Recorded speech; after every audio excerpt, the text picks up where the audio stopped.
Hello friends, आज मैं cervical cancer vaccine के बारे में कुछ जानकारी साझा करूंगी। सर्वाइकल कैंसर वैक्सीन पहली चीज़ें क्या है।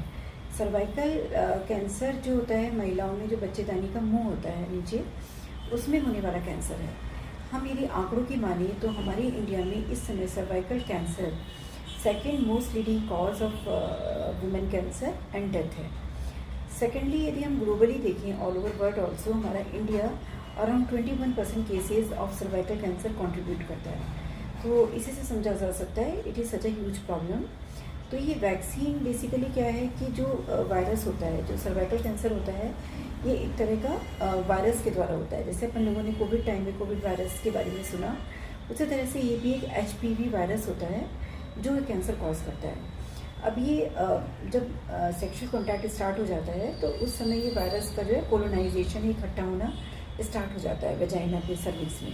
तो जब किसी भी वजह से स्किन को इन्वेड कर देता है तो कैंसर होता है। अब ये इन्वेड क्यों कर देता है? इसके लिए या तो बहुत पुअर हाइजीन है, या फिर बहुत पुअर न्यूट्रिशन है, किसी वजह से इम्यूनो कॉम्प्रोमाइज्ड है, कि इम्यूनिटी बहुत लो है, या मल्टीपल सेक्शुअल पार्टनर्स हैं, तो उस केस में ये कैंसर कॉज कर सकता है। और कई बार इडियोपैथिक भी होता है। इडियोपैथिक मीन्स की वजह पता नहीं लगी, पता नहीं क्यों कैंसर हो गया, या उस केस में थोड़ा जेनेटिक का भी रोल होता है। तो ये जो होता है, इसमें इस तरह की इसकी 2 वैक्सीन इस समय अवेलेबल हैं। एक होती है 4 सीरोटाइप वैक्सीन और एक होती है 9 सीरोटाइप वैक्सीन।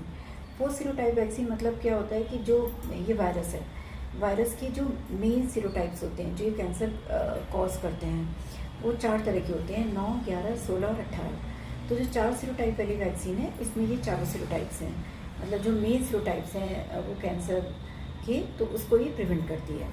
दूसरी होती है 9 सीरोटाइप वैक्सीन।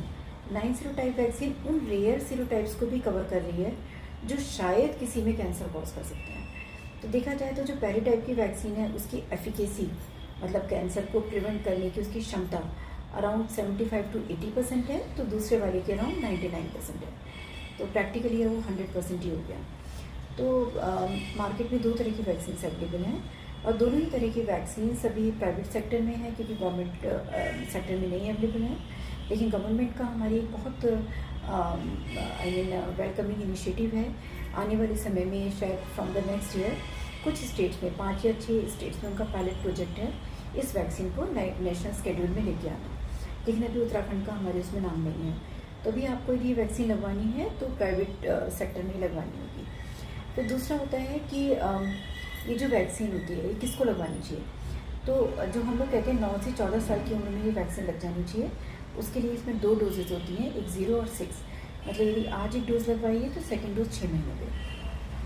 लेकिन 14 साल के बाद यदि आप इस वैक्सीन को लगवा रहे हैं बच्चों को, बच्चियों को, तो उसमें 3 डोज लगती हैं।